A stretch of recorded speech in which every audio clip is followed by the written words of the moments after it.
आज Doubtnut app download करें। Doubtnut पर अपने सभी गणित, रसायन विज्ञान, भौतिक विज्ञान और जीव विज्ञान के डाउट्स का करो सफाया। बस प्रश्न की फोटो खींचो, एक ही प्रश्न को क्रॉप करो और तुरंत वीडियो सोल्यूशन पाओ। अभी डाउनलोड करें।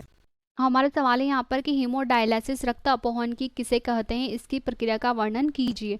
तो अगर हम यहाँ पर बात करें हीमोडायलिसिस की क्रिया की, तो सामान्य रूप से हम यहाँ पर कह सकते हैं कि यहाँ पर जो हीमोडायलिसिस संपन्न किया जाता है, इसका अर्थ होता है कि रक्त को से यहाँ पर जो है उत्सर्जी पदार्थों को अलग करना। हम यहाँ पर कह सकते हैं कि जब किसी व्यक्ति के यहाँ पर जो है वृक्क खराब हो जाते हैं, तो वृक्क खराब हो जाने की जो अवस्था होती है उसके अंतर्गत सामान्य रूप से यहाँ पर जो है एक मशीन के द्वारा यहाँ पर जो है रक्त को साफ किया जाता है। तो रक्त से उत्सर्जी पदार्थ अलग करने की जो क्रिया होती है वो एक मशीन के द्वारा संपन्न की जाती है, जिसे हम यहाँ पर जो है हीमोडायलिसिस के नाम से जानते हैं। तो हीमोडायलिसिस की अगर हम यहाँ पर बात करें तो सामान्य रूप से हम यहाँ पर कह सकते हैं कि हीमोडायलिसिस के अंतर्गत यहाँ पर जो है एक मशीन होती है। उस मशीन के अंतर्गत यहाँ पर हम कह सकते हैं कि उस मशीन को यहाँ पर जो है सामान्य रूप से उसका जो एक हिस्सा होता है उससे हमारे शरीर की यहाँ पर जो है रेडियल आर्टरी जो होती है उससे जोड़ा जाता है। तो यहाँ पर हम कह सकते हैं कि रेडियल आर्टरी जो होती है उससे यहाँ पर जोड़ा जाता है। इसके पश्चात हम यहाँ पर कह सकते हैं कि जो रेडियल आर्टरी होती है इससे वो यहाँ पर जो है रक्त लेना प्रारंभ कर देती है। तो उसका जो दूसरा सिरा होता है उसे यहाँ पर जो है रेडियल वेन से जोड़ा जाता है। तो यहाँ पर वेन से पुनः रक्त जो है अंदर की ओर चला जाता है।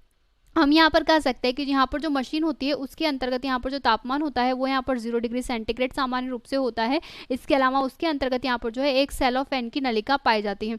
सेलोफेन की नलिका की हम बात करें तो हम यहाँ पर कह सकते हैं कि ये जो है झिल्लिका के समान कार्य करती है। इसके अंतर्गत हम यहाँ पर कह सकते हैं कि जो सेलोफेन की नलिका होती है इसे यहाँ पर जो है एक माध्यम में रखा जाता है उस मशीन के अंतर्गत, जिसे हम यहाँ पर जो है डायलाइजर के नाम से जानते हैं। अब डायलाइजर की हम यहाँ पर बात करें तो हम यहाँ पर कह सकते हैं कि इसके अंतर्गत यहाँ पर एक द्रव्य भरा हुआ होता है। इस द्रव्य के अंतर्गत हम यहाँ पर कह सकते हैं कि जो पोषक तत्व होते हैं वो यहाँ पर उपस्थित होते हैं। तो यहाँ पर हम कह सकते हैं कि इस द्रव्य के अंदर यहाँ पर जो है विभिन्न प्रकार के जो पोषक तत्व होते हैं वो उपस्थित होते हैं। और हम यहाँ पर कह सकते हैं कि इनके अंतर्गत यहाँ पर जो मात्रा होती है उस मात्रा को सामान्य रूप से जो है रक्त के बराबर ही रखा जाता है। परंतु इसके अंतर्गत यहाँ पर जो है उत्सर्जी पदार्थ जो होते हैं वो यहाँ पर बिल्कुल अनुपस्थित होते हैं। तो उत्सर्जी पदार्थ जब यहाँ पर अनुपस्थित होते हैं तो हम यहाँ पर कह सकते हैं कि यहाँ पर सामान्य रूप से परासरण की क्रिया संपन्न होती है और परासरण की क्रिया के द्वारा जो उत्सर्जी पदार्थ होते हैं रक्त के अंदर वो यहाँ पर सेलोफेन नलिका से होते हुए डायलाइजर में आ जाते हैं। तो यहाँ पर जो है इस प्रकार से रक्त जो है यहाँ पर साफ हो जाता है और पुनः यहाँ पर जो शुद्धिकृत रक्त जो होता है वो डाल दिया जाता है। और यहाँ पर जब मशीन के बाहर पुनः यहाँ पर रक्त पहुंचता है तो तापमान यहाँ पर पुनः यहाँ पर 34 डिग्री सेंटीग्रेड यहाँ पर रक्त का हो जाता है और तब शरीर के अंदर उसे डाल दिया जाता है। इसमें एक विशिष्टता होती है कि इसके अंतर्गत यहाँ पर जो है सामान्य रूप से यहाँ पर एंटी हिपेरिन भी जोड़ दिया जाता है। एंटी हिपेरिन से रक्त का जो है स्कंदन नहीं होता और वो पुनः यहाँ पर प्रवेश कर जाता है। तो एंटी हिपेरिन भी इसके अंतर्गत उपस्थित होता है। तो इस क्रिया को हम यहाँ पर जो है हीमोडायलिसिस की क्रिया के नाम से जानते हैं।